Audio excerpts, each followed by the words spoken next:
Good morning, everyone. Welcome to team meeting.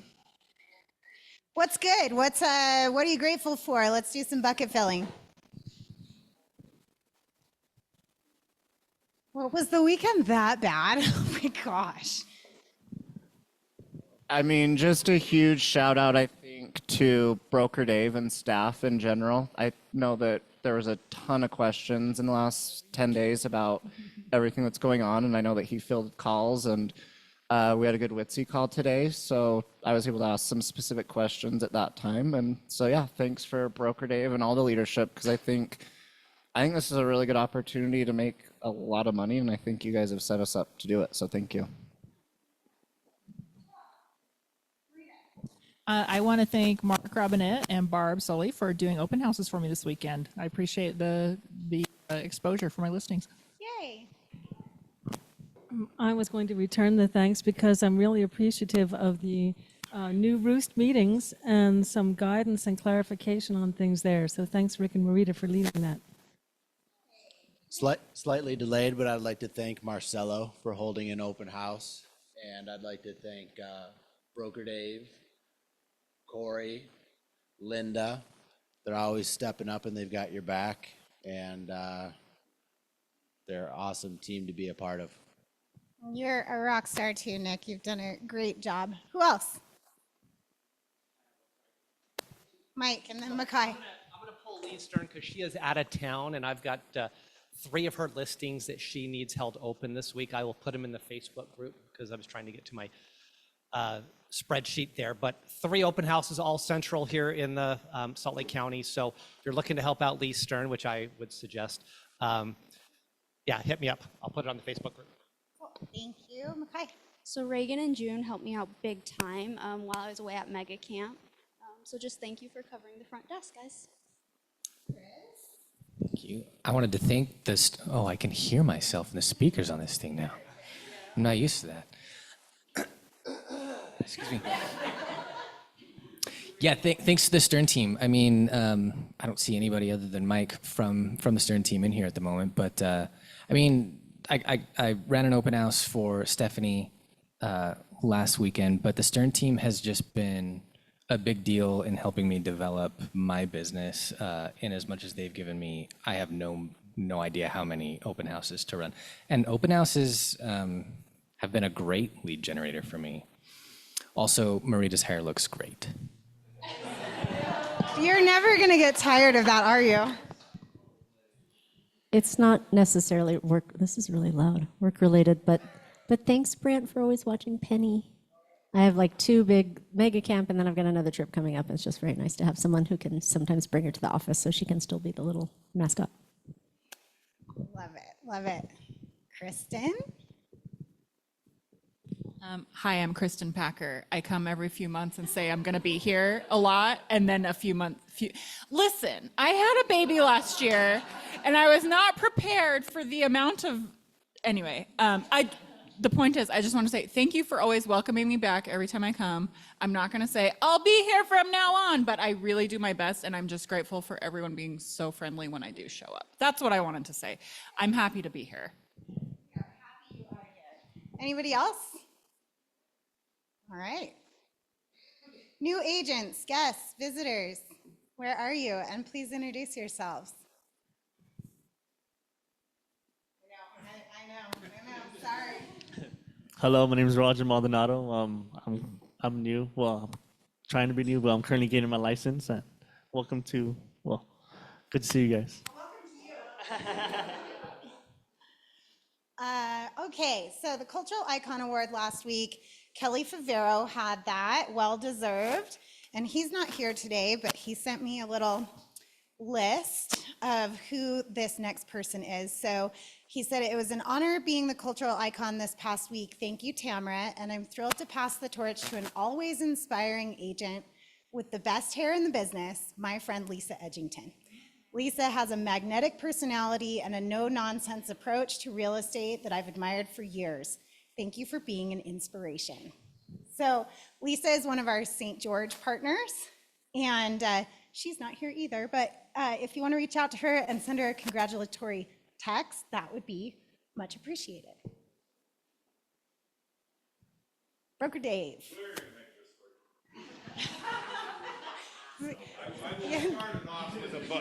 I'll start it off with a bucket, Phil.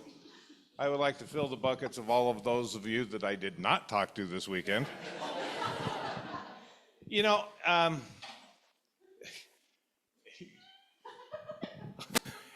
I realize how old I am for a couple of reasons here. Number one, I went to my high school reunion on Saturday, and oh my God, those people were old.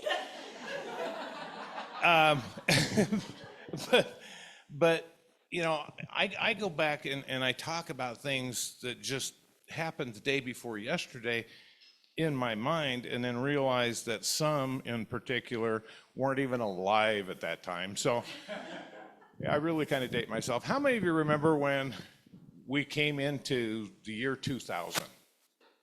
Okay. Thank you. Let me explain what happened. No. Prior to the January 1st of 2000, everybody thought the world was going to end.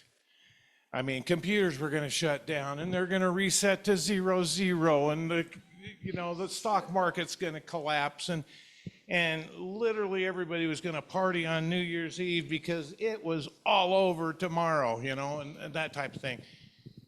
And then January 1st happened, and it was like, we're all still here. The 17th settlement happened. We're all still here. We've got a few changes. We've got now we're starting to see where things are going to be going and correcting some forms and all that kind of stuff, guys. But it's business as usual. Let me tell you where it's not business as usual. Several of you were on Witsy this morning, and I read this letter. This is one from one of our agents. Dave, interesting situation today. I had an agent by the name of, show one of my listings. Around 4:45, an hour and a half later, I had an agent by the name of, with a different company, call me and tell me that her buyers wanted to put an offer in on my listing. Her name didn't ring a bell, so I asked her if her buyers had even seen the place. They said they had seen it today. I explained there was no record of them showing the place, so I didn't want to accept a blind offer. We started a text chain. She called her buyers, and they insisted they had seen it. When I pressed her, they said they contacted an agent through Zillow.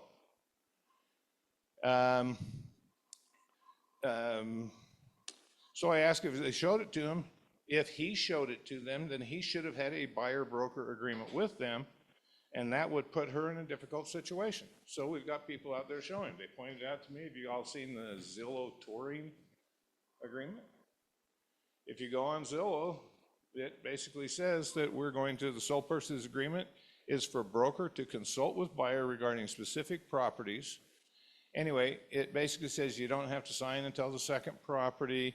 You're allowed to show the property. It's not going to cost you anything. At the end of the day, it's an agency agreement. It's an agency agreement. It's for a 1 week period of time. They are entering into an agency agreement. So, agent writing the offer is going to have the buyer sign a document that says they've not entered into any agency agreement, with them thinking there is no agency agreement. So we're kind of setting them up for lawsuits, aren't we? Okay. You've seen the changes in the forms to the changes of the forms and the new changes to the forms, right? they're going. They're just, yesterday I'll see the rewrite on the purchase contract. Okay. There were like 17 different edits that they were going to put in the purchase contract, but this one went to the head of the line. They are holding off on the other 16, which are probably things that we would like to see at some point in time, but we want to fix this because they've now added in to where if you want to be paid, you're either going to have an agreement with the other broker. So if I'm listing a property and 2.1 says how much I'm going to charge for my listing, and if the seller chooses to offer and allow me to market a cooperative commission, they put that on 2.2, right? And then I have the ability to go out and say, hey, here's what it is or whatever. If I call up and say, has your seller agreed to that? They say yes. I send them over the broker-to-broker agreement, so now I've documented. That is exactly how we've been playing. The only difference is We don't have the MLS to back us up. We've got to get that other form, right? If they don't want to say the sellers are obligating themselves or whatever, and they want to do it within the confines of the offer, then we just put it in the confines of the offer, which they added the paragraph to do yesterday. We no longer have to have that other addendum. Okay? Everybody's going, Newsflash, they say the same thing. yeah. Yeah, they just basically took away one addendum. Okay? Justin and I had a conversation, and Lindsay was there too, but you never let her come into the meeting. So anyway, we were having a conversation over there. Justin said, rightfully so, so if I do an exclusive right to sell and I put, say, for example, his fee is, he's really good, 5% on the broker, on the listing side of things. And he offers another 5 on 2.2, okay? Well, what if the buyer comes unrepresented? Can I take the additional money? How many say yes? How many say no? How many say, what's for lunch?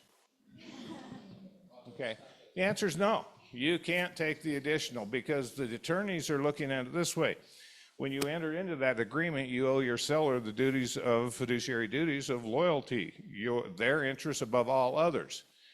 And if their savings money is opposing your making more money, you need to save them money. So we had this conversation. I started a conversation with some attorneys. They took it to the Forms Committee. The Forms Committee took it to the AG's office, and they agree that if we're doing more work, we should be able to charge more money. So coming out here in the next week, the exclusive right to sell is also going to be modified, new form from last week, which was new from last week and the week before. And it's going to give you an option. If one agent is involved in the transaction, here's the fee. If there are no buyer's agent, then here's your negotiated fee for the additional things that you'll be asked to do when there's no other agent involved, and a third fee if you happen to represent both sides. Okay, so it's ever evolving. But guess what? We made it past 2000 and we're all still here. Okay, but I can see where lawsuits are going to happen. I can see where squabbles are going to happen. Right now, I've heard agents say they're going to enter into a buyer-broker agreement for 1 week. And in that week, find out if I want to work with them, they want to work with me or whatever, and then put a 30, 60, 90-day protection period on the contract for those properties they've shown. Sounds good, except for they enter into another buyer-broker agreement with somebody else, it voids your protection period. So theoretically, if you were a scab, I won't say that, if you were a non-KW Salt Lake agent, you could go out and have somebody show you a ton of properties, sign a 1-day agreement, and then after midnight list or go sign up with your brother-in-law and write an offer. And the showing agent's out. At some point in time, they're going to fix that problem too. Right? Any questions on what we got going for that? And believe me, a 1-hour class turns into 2.5 hours. A half-hour ditty turned into an hour and 15 minutes. Me saying, are there any questions, is really, really rolling the dice. So are there any questions? Ben. Yeah, of course you would. Thanks, Ben. Thank you. So situation came up at one of Mike's open houses over the weekend where I got a call after from an unrepresented buyer that wanted to make an offer. So my understanding of the situation is I can't really negotiate offers with them, really talk about much until I have a buyer-broker agreement signed. My part where I'm a little bit iffy on that is since I was showing the house to them at the open house, technically I'm working, under Keller Williams as a listing agent, or in that situation, right? Yep. Yeah. So you got experience. Yeah. So I don't know if you understand my question. Experience is something you get when you're expecting a paycheck. I'll keep going back to that. If you were there showing a property on behalf of the seller, the total commission the seller has agreed to pay is 2.1, period. If you were holding an open house, for example, for a different agent, you should probably have that conversation. What the division wants to know is how you are treating that person differently, or are you, if they say I'm with an agent or if I'm not. Obviously, you would like to pick up a buyer. Yeah. But are you treating them differently if they say we've got an agent? Well, then you should have your agent here with you because I'm not, you know, and those people are. So, but at the end of the day, they're unrepresented. We are bound to take no more than on 2.1. Listing agent is rewarded. Hopefully we'll share. If not, thank you for your service. Yeah, but am I allowed to, discuss, a negotiation with them prior to signing a buyer broker agreement? If you're going to represent them, probably so. Mr. and Mrs. Buyer, I appreciate the fact that you came by the open house. You know that I am helping an agent in our office represent the property on behalf of the seller. I noticed that you were not working with a real estate agent. Is there a reason, or could you and I have a conversation about what it might look like and what services I could provide for you? Okay. And I would have some type of conversation like that and try to enter into it. But if they say no, that's where you is. Gotcha. Anybody else? I got out pretty quick. We're done. Everybody's scared to ask you a question, Dave. I know. We want to get lunch.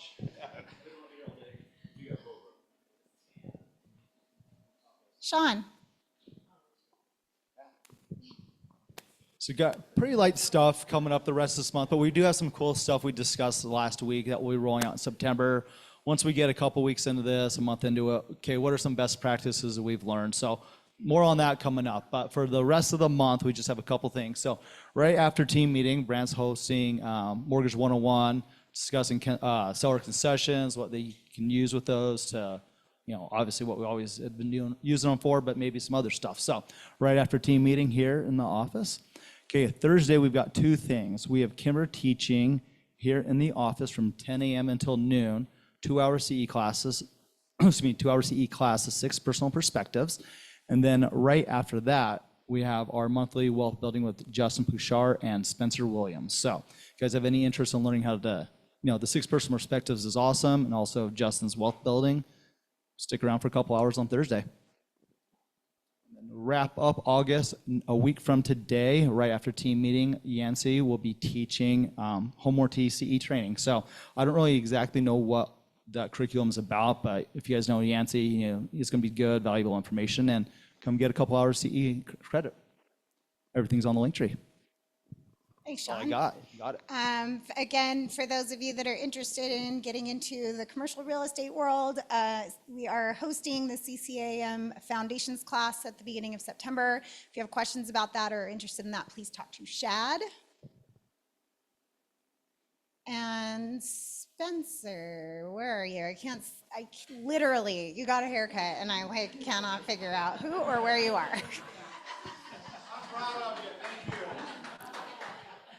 I was watching my kids on Saturday and they were bored and wanted to cut my hair, so I let them cut my hair. Talking golf tournament, raise of hands, who has signed up for the golf tournament? Oh my goodness, there are so many hands that are not raised. So I'm sending this around. Please sign up. It's $400 for a team, to be a team captain. It's a great opportunity for you to invite maybe some of your VIP clients or some of your preferred partners that you work with. And if you don't want to be a team captain and just want to come and play, it's $100 per person. You can do that and sign up. We'll get you put together with a fun group of people to hit some balls on a golf course. So that's coming around. Please sign up for that. We have also, this year, I'm stealing one of Liz's pens. There you go. That was her favorite one. She'll get it back.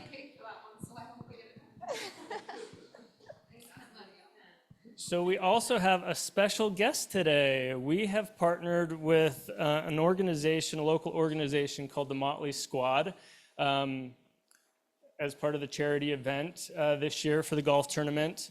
Mirinda, will you please come up and join me?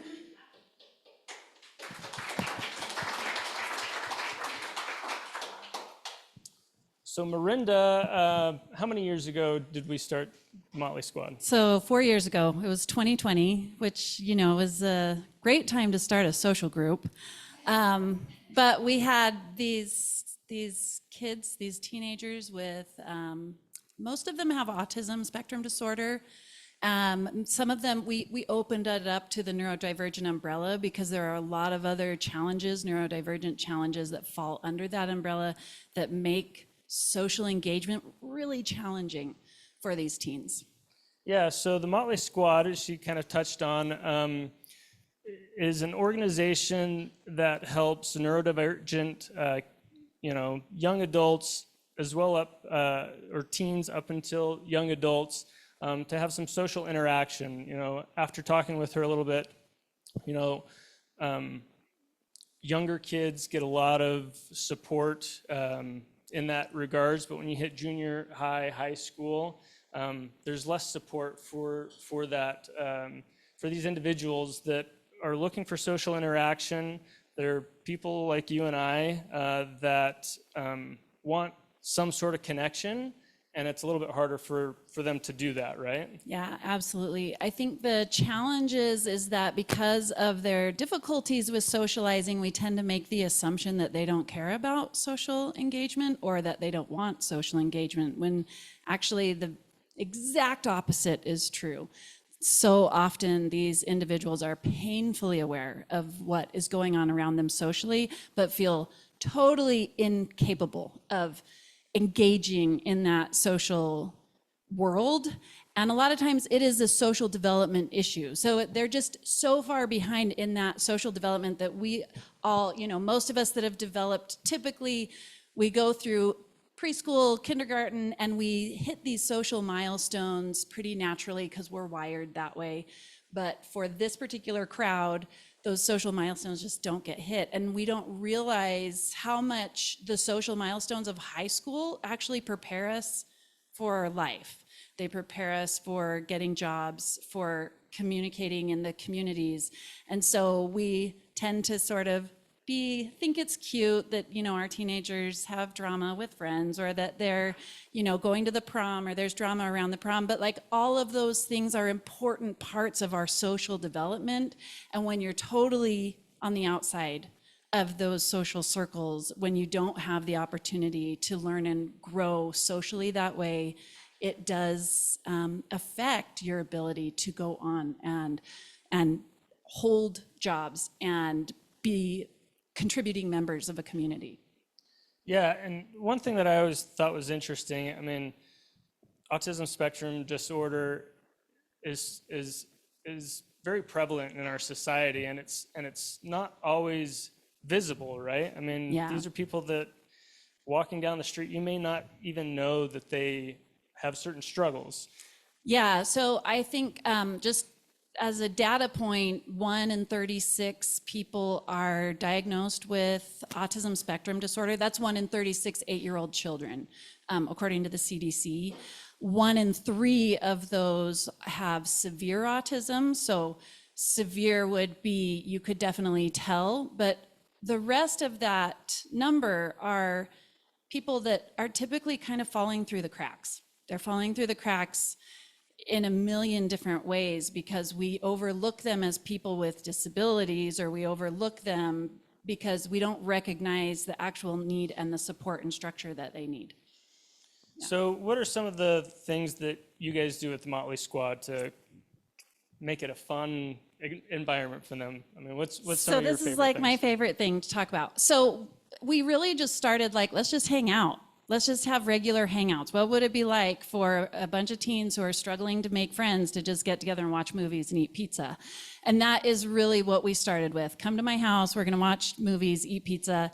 And then we really started to think, we can throw a prom for these kids. And so we have our own prom once a year, which is fantastic. We do a lagoon day once a year. We do outings. We go to bowling, we go to arcades, we do, we go up to the National Ability Center in Park City. We've partnered with them a few times. So much fun. We've done archery up there. We've done wall climbing up there. We go to Jordanelle. We went to Jordanelle just a couple weeks ago and did paddle sports on the lake. It was fabulous, like so much fun. That's awesome. And I Yeah. think we have a Short video, yeah. a short video that we can play, Makai, where. So that kind of speaks a little bit about that. Yeah.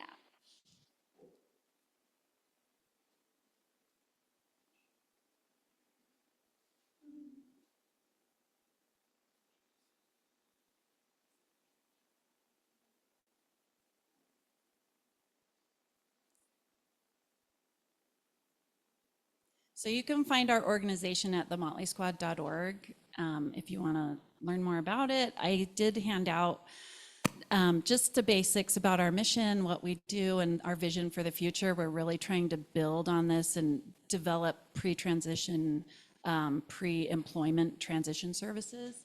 So.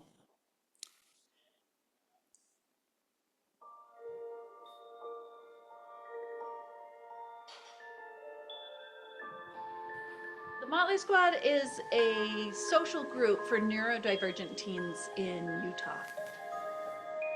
We plan and organize hangouts and fun activities and events for All the these stuff I just teens who said, may and- struggle to make.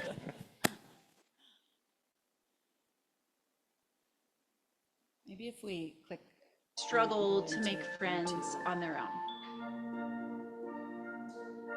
Okay, well, these are just visuals, so I will just talk you through it.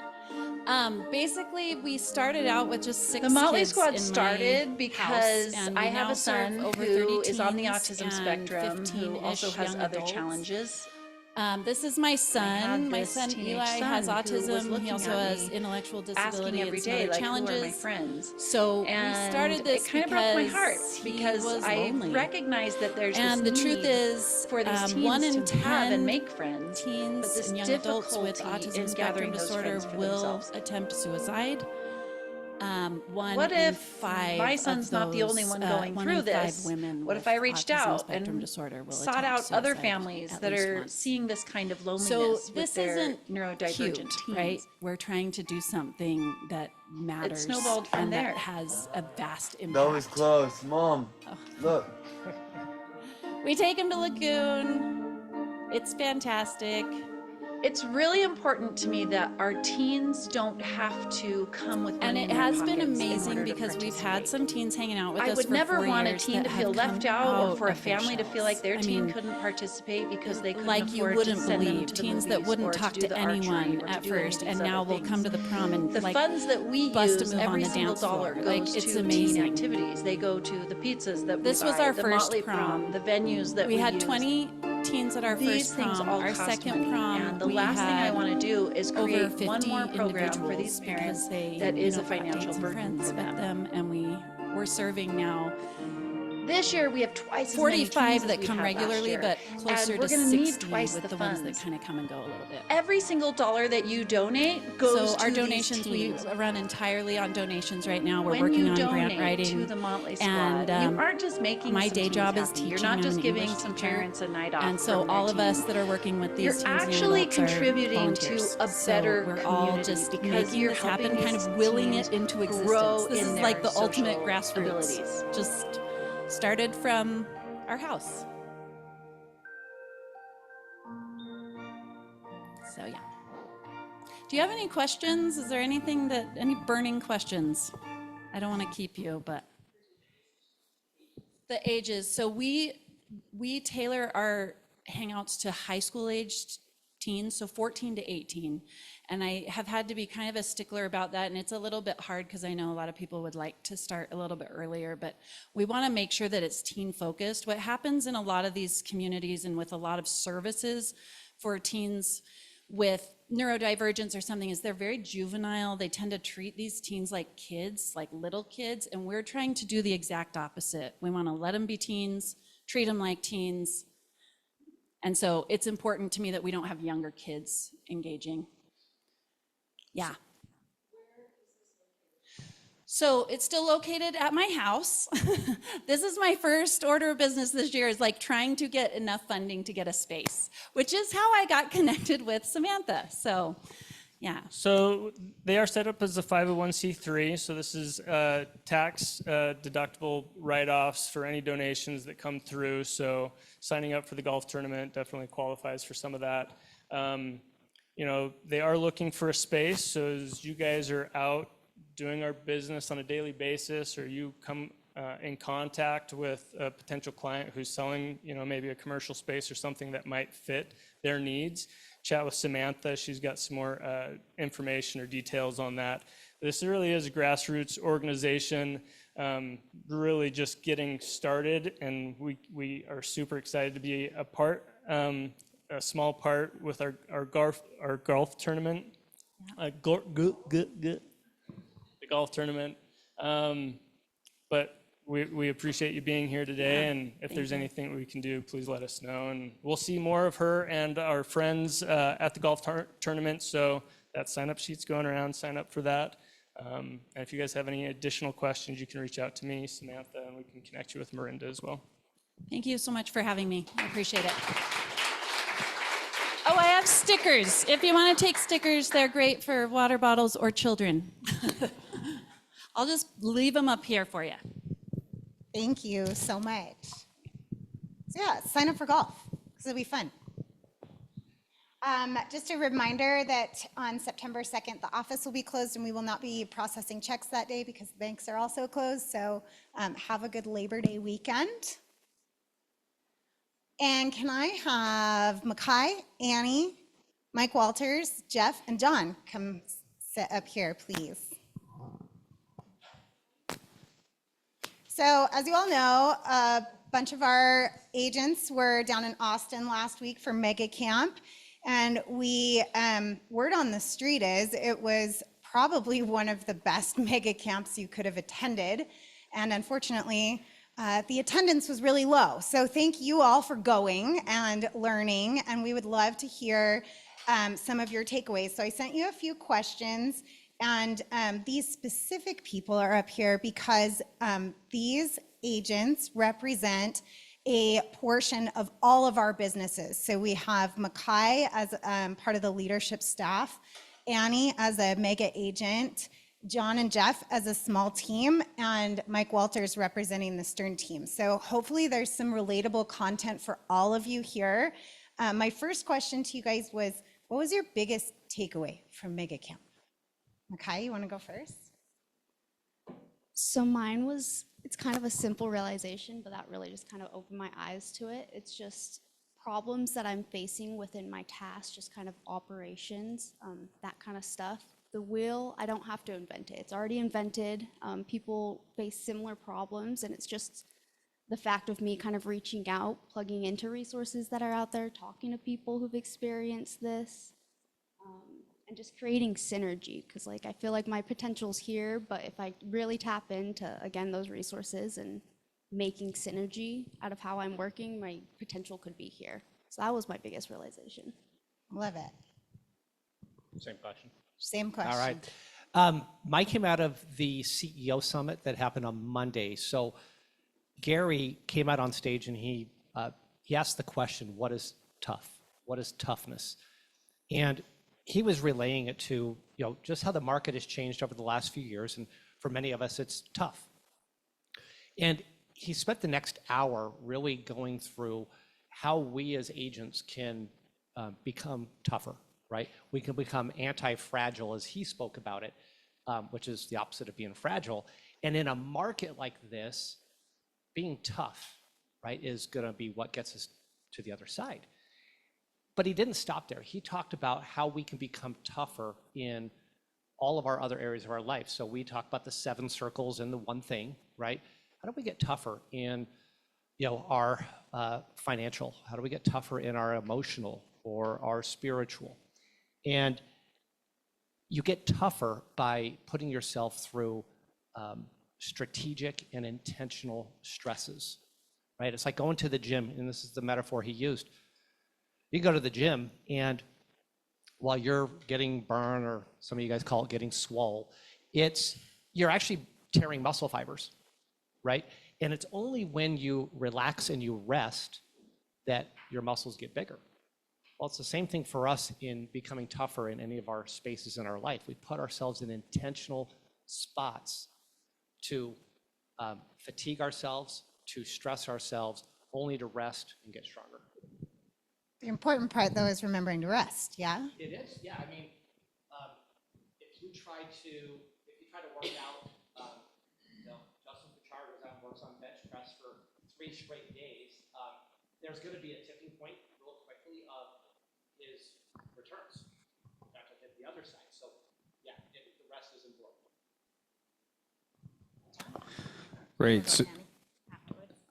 So, big takeaway from the main stage were a couple of things. One was how to calculate your reputation. So the formula is reach times results equals your reputation. And you think about what our reach is. We have reach with our clients. We have reach in this office. We have reach on social media, which Broker Dave reminded me I need to really watch my results on such a thing. But it's a good reminder, that if you want a good reputation, you have to reach people and you have to have the results to back it up. The other thing that Gary Keller talked about was doing things tomorrow. And I'll do a little demonstration here real quick because it's really important. This guy. People think, I can do this tomorrow and the time just keeps going this way, right? And you just have all this infinite time to one side. Really, though, you have this window of time that closes. And it starts here and it closes here. And so you have to be intentional with what you do between the window of when you start and when it closes. There may not be tomorrow. So we have to remember that. So I had an opportunity, and this probably is skipping ahead to your other questions, but I had an opportunity with my coach to go to a really small session with Phil Jones with like 20 people to do a Q&A, which was like, I could have just gone to that and skipped the rest of Mega Camp, honestly. And it was super powerful. He's a really smart guy, so I'm like a huge fangirl now. And one of the phrases that he used was reassuringly expensive. And I really liked that because those who know me well know that I struggle a lot with what we get paid and feeling like it's justified. And Keller Williams has been leaning in hard to this value proposition thing. We've all been like, oh, you need to discover your value proposition. But you guys should know as well as I do that there are agents out there that actually do a really incredible job selling homes and helping people buy homes that charge 1%. And so I've always had this hard time with this value proposition of like, oh, because I do all these things, this list of things, I like suddenly deserve this 3% when there are people doing the same list of things. So Phil Jones, my friend kept calling him Phil Collins and it screwed me up. I keep calling him Phil Collins.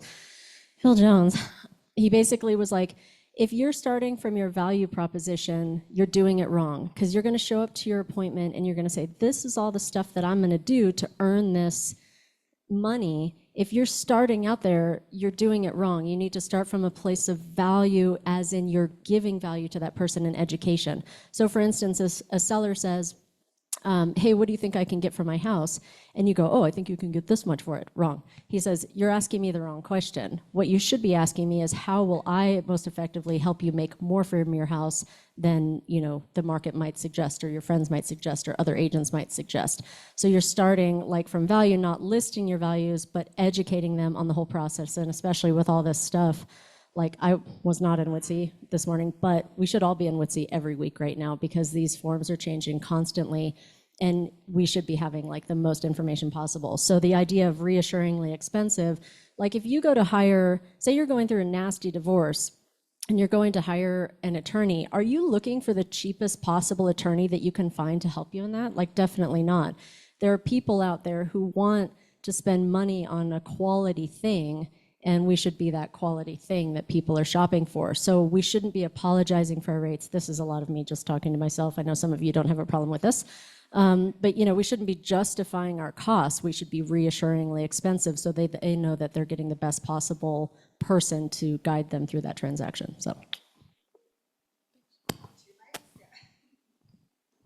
So my biggest one, I guess, I'm going to expand a little bit of what John said. But Gary came out on day one. He was wearing a shirt, said, do the work. And so there was a big theme about, I think we kind of laughed about it this morning in script practice, about Gary Keller calling people lazy, and some truth to that. But his basically response was just do the work.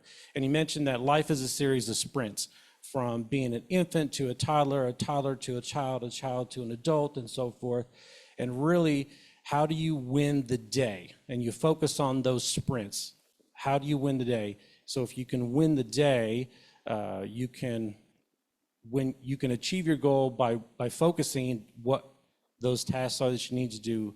And I'll hit on quick piece here to go into what John was trying to say, or what I took away from Gary's piece, because a lot of people are lazy, if you will. They'll procrastinate. They'll say, I'll put this off. I'll do this tomorrow. Why? Because a lot of people think time is linear, right? And he was like, it's not. So he was using this example that time goes like this. That's what a lot of people think, and it doesn't. We have a finite end date. We don't know when that end date is. So our time's here, and it's going to end at some point. We don't know when. So why do we think that we put off, oh, I'll do this tomorrow? Focus on what you can and do the damn work, basically. And the last thing I'll end on that piece was, how you end the night determines how you start the morning, and how you begin the day determines how you win the day. So, thank you. Who got value just from that? That's amazing, right? Like, there's a lot of information in there, and all of them had very different key takeaways. So that's kind of cool. So knowing that, and knowing what you all took away from Mega Camp, what are you going to be implementing in your business moving forward? This isn't necessarily about what I just said. But one thing that I thought was interesting is, again, Phil, all of my stuff will be Phil. There'll be nothing else but Phil. So, is the idea of pricing something, for those of us who were around in the COVID days, I always make this joke that, like, all you had to do is, like, put a sign in the yard and light a cigarette and wait, and now I feel like I'm finally learning 8 years in how to actually sell a home. And in terms of pricing, thinking about the house specifically, like, and we all do this, like, how many potential people could potentially buy this house? Like, if it doesn't have wheelchair access, and obviously that excludes some people. If it doesn't have enough bedrooms, that's going to exclude some people. If it has too few bedrooms, it's going to exclude some people. So I think we're all kind of taught, especially in this market and the masterminds I've been to, is that we always want to kind of like undervalue a property so that it gets a lot of attention and, hopefully gets multiple offers and stuff like that. That only works if there's a lot of buyers going after that specific property. If it's a unique property in any way, then underpricing it a little bit just isn't going to work. So the idea of pricing it where it ought to be and talking to your seller about, like, how long do they want to wait on the market for that property. And if you've got a property, I just had this, we signed this morning, thank God. But if you've got a property that sits on the market for a while and it's not getting any offers, I've always been of the mindset, and I've gotten this from agents in this office, of like, it's price, location, condition. And so with this particular property, I'm like, we've got incredible condition. Our location is kind of sucky. That's our primary 100% feedback. And so it's just price. So we got to just keep lowering the price on it. And he was like, not necessarily. If you're lowering the price, you're asking your sellers basically to do the work for you. And so he had this concept of like reimagining that property. So taking it off the market, completely revamping your photos, getting a new photographer, restaging it, doing everything completely different, because your go-to-market price that you set on that property was wrong. The market has educated us now. And so instead of changing the price on that, you might be able to change your marketing strategy. So sorry, this is kind of long. One of the examples he used was, say you sold a house to a single guy. And he bought that house 5 years ago, and now he's met somebody, they have a family together, they're living in that house, they're ready to move on. So when you go to stage the house, you have one of the rooms set up as a baby room, and it looks like the house that they currently live in, but those people are done with that house. That is not the people you're marketing to anymore. You're marketing to the dude who originally bought that house when he was a bachelor. So maybe pulling all of that stuff out of there, putting in a pool table, and like revamping, like thinking about who you're marketing that to. So I just think it's easy for all of us to, like, the easy route is just to continuously lower the price, but kind of reimagining who that house is for and how you're marketing it. And that shows up huge for your sellers, right? If you're like, hey, we're starting over, like, we're not lowering the price, we're gonna like reimagine this to the next buyer. So kind of like outside of the box concepts like that, I thought were really helpful for me, especially in this market where it's a little bit harder to sell a home sometimes. So for me, what I'm going to implement, I've already started working on this over the past few days, is really just getting crystal clear on what my seller and buyer avatars are like, because all this came from Phil, by the way, his discussion, but creating a marketplace of one by being a specialist. You know, how many agents do we have here in Utah? Do you guys know? How many? Yeah, like 17,000+ agents here, right? So why do you think so many people think that we are all the same? We all do the exact same. We all get lost in all the noise that's going on out there. And if you are a specialist, you specialize in certain pieces, you will stand out and you will gain more business by being a specialist. You'll gain some generalist type, but if you specialize in being a generalist, you won't get the specialized type work, so to speak. So for me is identifying what those avatars look like, who I want to really specialize with on buyers and sellers, and then creating specific MOFers to address that and what those challenges are and how I can connect them and create a call to action. So. You know, and for me, I went to an amazing buyer geared mastermind on the last day and just got some really, really good stuff out of that. For someone who works with a lot of buyers, getting very intentional and asking what we refer to as binary questions in a lot of pivotal situations with my buyers are going to be pretty key. I know that we like to, you know, do the whole 1 to 10, what do you rank this house, and kind of go from there, you know, based on what the number they give it is. But a lot of buyer agents are asking the question of, would you offer this house, would you offer on this house or not? Yes or no. It's a binary question. It's not necessarily closed-ended, because if they say yes, it's great.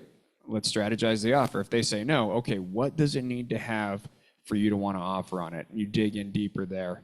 Other thing I'm going to do, 3 questions that you can ask your buyers when you're at the end of your strategy session. By the way, if you're still calling it a buyer consult, consider calling it a buyer strategy session. It really makes a difference. But you know, you ask, was this conversation valuable? You just had a conversation with this prospective buyer. Yes or no? Okay, great. Do you feel you have enough education about the market to start your home search? Yes or no? Yes, great. Are you ready to take care of the paperwork that puts me to work for you?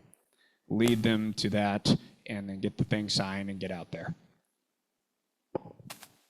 So mine is coming right off the toughness talk with Gary. And because I'm leading 23 or 24 agents, it's really coming from the perspective of helping my team cast a bigger vision for themselves of what they want, both in their business and elsewhere in life, right? That's sort of the stress part.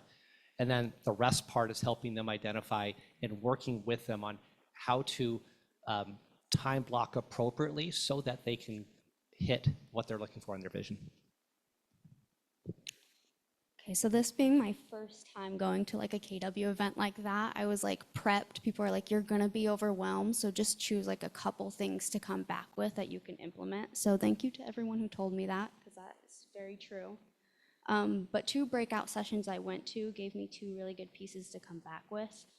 One of them was just about commercial and recruiting. It's more geared towards leadership, but that really kind of opened my eyes again to there's resources out there. It helped me realize that masterminds are a great tool for me. I can get in there, and I think that's just the most helpful format for me. So kind of I thought I would be afraid of like the networky part of it all, but that ended up being most beneficial. I met a lot of cool people out there. I'm going to chat with them more about just kind of pick up where we left off. So that was the most helpful, just masterminds and networking. And the second one, it was more geared towards operations leadership. So I just learned a lot of techie things out there. Because again, there's people out there doing exactly what I am, so they've learned a lot of tips and tricks. So I've just learned a lot of things with like productive AI. So if you guys want to come to the tech hour or anything, I can go more into detail about that. But masterminds and using AI productively. Love it. Does anyone have any questions for any of our panelists?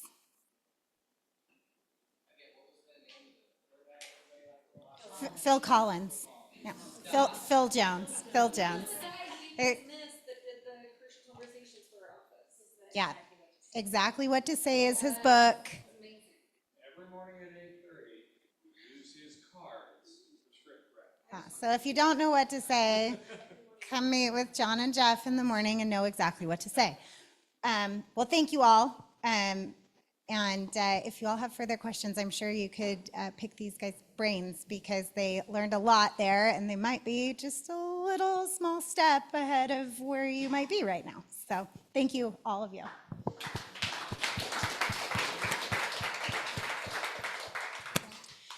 And speaking of Mega Camp, our other event, which is the bigger, larger scale version, is Family Reunion. That is in February.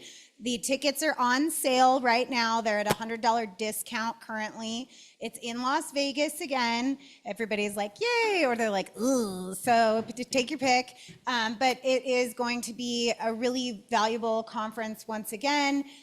Larger scale than Mega Camp, but same idea. You can pick and choose your classes and really become the expert in whatever you're looking to do. So here is the QR code to go ahead and sign up for your ticket. If you're a MAPS Mastery client, so if you're already signed up for coaching, you already have a ticket. Just make sure you get it reserved. But for the rest of us, it is $100 off right now, so $899 instead of $1,000. Yeah, hotels through our KW block are very, very affordable right now as well, but they do sell out. So if you're even considering going, go ahead and buy your ticket and reserve your room now. If something happens and you cannot go later, the office will gladly pass your ticket along. So make sure you plan on going, and if something happens, don't worry, we can help you out with that. And Broker Dave was talking about like your first small step to summiting a mountain, and we have the 75 Hard Agent Edition still going, and it's not too late, right? This is not a competition where if Heather and Clayton and Rick get to the end, they win and everybody else sucks. Like, this is a competition for you to be focusing on your own lead measures in your business. And if you started today, you would still be done before Christmas. So right now, our leaders are Clayton Fulmer, Heather Wood, and Rick Dalrymple. And any of the three of you want to talk about what's been showing up in your business as you've been doing this on a very daily basis? Clayton? I mean, I know you had a baller fourplex go up on the market. That was rad. Yeah, it's, I mean, the thing that I like the most about this is that I was already doing some of these things consistently, but it kind of fills that out and kind of wraps that all together into one kind of, okay, have I done this for the day? So that's been super helpful for me. I love it. What kind of business have you been getting from Well, doing I mean, this? obviously the start of August has been good. I put 3 under contract last week. Congrats. I know Nate just shared with me this morning, and he's got a little head start on everybody. He's like 3 weeks in, where the rest of us are like 1 week in. How many listings are you taking in the next month, Nate? In the next month? Yeah. Let's just say August, I should close out or take 9. Take 9 listings from doing this. So this is I mean, yeah, that's, wow. So Last week, so Friday, I had a little bit of an agent mental breakdown because I've been doing 75 hard for a little bit longer than everyone else has because I didn't follow instructions. And I had a really hard Friday, and it was one of those days where I was like, I don't even want to be an agent anymore, right? We all have those afternoons. And yesterday is the day that like 4 people called and were like, okay, we're ready, come do the paperwork. So it does work, and it does, like anything, take a few weeks of doing the activities to see the results. So if you do get burnt out from it, keep going, because I promise the results are there. because what follows a breakdown? A build up. A breakthrough. I love it. I love it. So it's not too late, and we would love to support the rest of you. If you go to the next slide, you can sign up for this. The other QR codes will take you to the Google form to actually say you did the activities. If you scan this QR code and let us know that you're doing the 75 hard, the staff would love to support you in making that happen. So that's what this QR code is for. Moving on, we're gonna celebrate some awards here. So, first, who has already submitted a listing to the new listing page? I know Marita has. I know Nate has. This is a public-facing page through KW where you can advertise your compensation. It is not pulled off the MLS. So if you are looking for a place to advertise your listings and make sure that the buyer pool is aware of what your seller is potentially offering as compensation, this is a tool that Makai built for us. You can submit your listing through this QR code. It is a very short Google form, and then Makai will template your listing for you and put it on a public-facing site, to then which you can scream it to the world, your listing and what your seller is looking for. Kirsten, yes. Yes. It's also on Linktree. Yeah, if you go to the Linktree, it's there as well. We'll post it in the Facebook group as well and pin that for you guys so that you can see what that looks like. But this is a really great tool for you to be able to advertise loudly what your listing, what your sellers are potentially offering a cooperating agent. Everybody good there? Thanks, Makai. Yeah, thanks, Makai. And again, it's all on the Linktree. So I think since we're like 4 minutes away from this meeting being over, who's okay with us doing the awards next week? All right. There are some super baller agents. I'm just going to give a couple of shout outs really quickly. Taylor Westmoreland with 12 pieces of business last month. That's impressive. And then the Stern team's still holding it down. You guys are killing it. And then the Masons are just on fire right now, which is really rad. You guys are always at the top of the team. So they both look surprised. I'm like, you guys are doing a great job. So we'll save that for next week. Just quickly, birthdays for August. These are all of the people that have birthdays this month. Please reach out. Kirsten, happy birthday. And then our KW anniversaries, any of these folks that you see walking around, please congratulate them on their KW anniversary. And we'll skip through the rest really quick. Y'all can quick take a peek.